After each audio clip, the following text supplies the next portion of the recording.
All right, folks, we're back. It says on the screen it's time for another Starbase Summary. We're going to start it off with some percussive maintenance over at Massey's. Got to get those flanges to line up. Also, the chopsticks have been a little bit more chopped lately. There's actually a lot more of the chopsticks missing than you might first realize looking at these shots. Talk about that in just a little bit later in the video, and also, hey, work on the Gigabay big city access there. Putting some more panels on the Gigabay with one of those, I think it's like a window washer sort of thing. In any event, let's roll it all the way over to Massey's to start August 12th. Got a couple test tanks in there, 43.1 and 18 and some change there. But again, these are the incomplete tanks where they're testing specific parts, specific wells, specific layouts, specific interfaces, flanges, that sort of stuff. They put it in the nose cone gel there because that's a big solid structure that they can use to put different forces on the nose cone that it might encounter in flight or potentially when other things are docking with it. I don't know, maybe in orbit or something like that. There's that 18.3, 18 and change, whatever. You know, if you see the 18, but then you don't remember if it's 0.3 or 0.4 or whatever, you could just say 18 and change. And that's some movie magic for y'all when I don't read the labels quite fast enough. Remember, I don't practice this. I just watch the video and I tell you about what I see as it comes across. I'm not allowed to pause. I'm not allowed to rewind or anything like that. It's almost like a Starbase reaction video. But it's all good because it helps me keep up with what's going on at Starbase. Like those false grid fins they had there if you scroll back a little bit. Here's some booster LOX landing tank work. That was where our percussive maintenance came in. We've traveled up there, not taking the stairs or ladders. We use the lift. Also a good way to get your tools up there when you have the engineer's hammer that you need to use to tippity-tap on that little flange. It really looks like he's trying to get that flange to line up. Like maybe the bolts, I don't know, you tighten down too many of those bolts. You'd think that the flanges would be made in such a way that you wouldn't get things out of spec so the bolts bind it up, but just a little bit. You got a flat mating surface like that, a little bit of off angle can make those things bind up. Tolerances, how do they work? Lifting up some stuff. That was a clamp arm and some other parts that they were lifting up to the top there. You can tell this is Caesar because it's beautiful low light nighttime photography. It's the air separation unit. It's like the catch. Oh, there's mysterious shadows happening. The play of lights on the side of the air separation unit here on Boca Chica Beach. Across the street from the ASU, there's Orbital Pad 1. This is where we can start to see the first parts of that chopstick getting chopped. I feel like there's like a who will watch the watchers sort of thing in here, like who will chop the chopsticks. It's possible that a starship is going to chop the chopsticks one day, or a booster, equal opportunity chopstick chopper. But here they're doing it in a very controlled manner. We'll get some close-ups of those in the daytime coming up in just a little bit. But there's more missing. Start looking now. There's more missing than you think. Got the crane boom in there. That actually looks like counterweights that are moving around. They got a big sling. Almost looks like that tomahawk T-bone chop thing just above the load there. Looked like a almost like a come-along or something. What do you have there? There's like a little...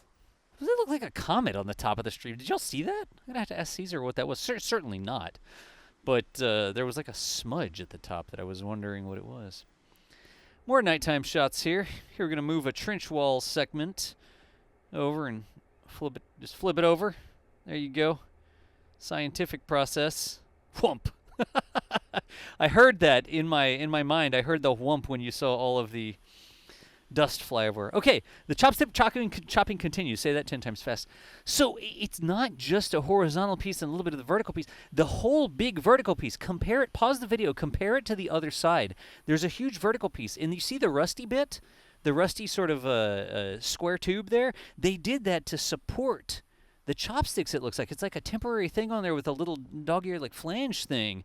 They're taking out a larger part of those chopsticks than I had originally first realized. So why are they doing that? I don't have an exact answer from SpaceX, right?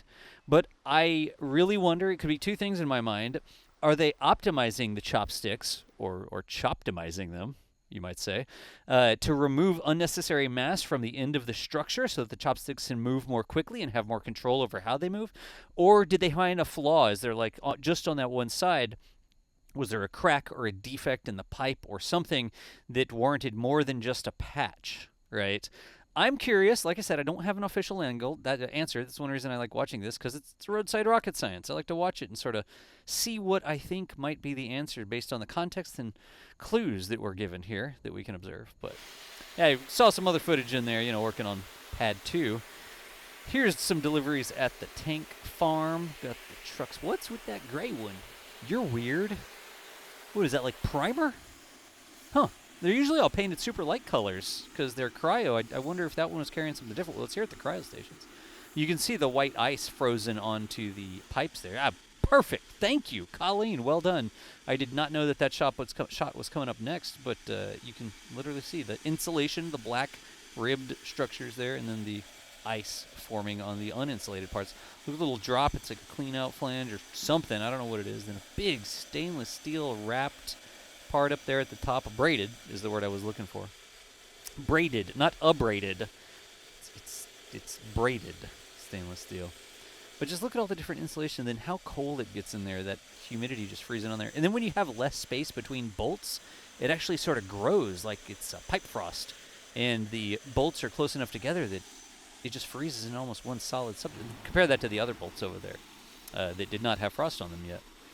Here's 1073. Does anybody else have the app for their phone? There's an app. There's probably more than one app, but you can decode those numbers. Like if you're driving down the road and you see a truck and it's got a number on it, you can decode it. It's like, oh, that's diesel. That's regular automotive gasoline. That's liquid aluminum. I've seen that before. I don't remember what the number was, but I was like, what? Anyways, hey, Pad 1 OLM Assembly Begins. This is a long-range shot. That leads me to wonder exactly where that assembly was happening, because that shot was such a long-range shot.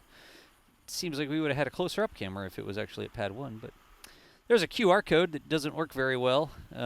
If you scan that with your phone, it probably sends you to another Rick Astley video. I'm making that up, clearly. I don't think don't scan that with your phone. Who knows? There's the top of the Gigabay. No cladding all the way up yet, but as you saw, they were still installing panels. This actually looks like maybe not working on a... Is that a little panel that's around the door? No, that's a big rail. You can see the black area, then the big structural parts. That dude is like hauling on that. Is he trying to move that whole thing over? Huh. That did look like they were working on the door tracks, or the flashing, maybe you could say, around the door tracks there. But he was pulling that whole thing over, maybe so the other guy could get a better angle on whatever he was working on. Do a big tilt up. Here you can see some of the door tracks there just to the left of the black panels. You can see the door track going all the way up. That's going to be a little bit crazy. Got some ceiling, attic, whatever you want to call, up there for the doors to roll into. Is that somebody working maybe? There's somebody in a lift. A little basket thing. Yeah, it looks like the basket all the way up on that left-hand side there. There's somebody monkeying around. Not really monkeying around. Oh, and real quick, I guess we're going to hop over to McGregor again. Again, we're not putting McGregor in every single one of these. McGregor's always there. It's always doing stuff.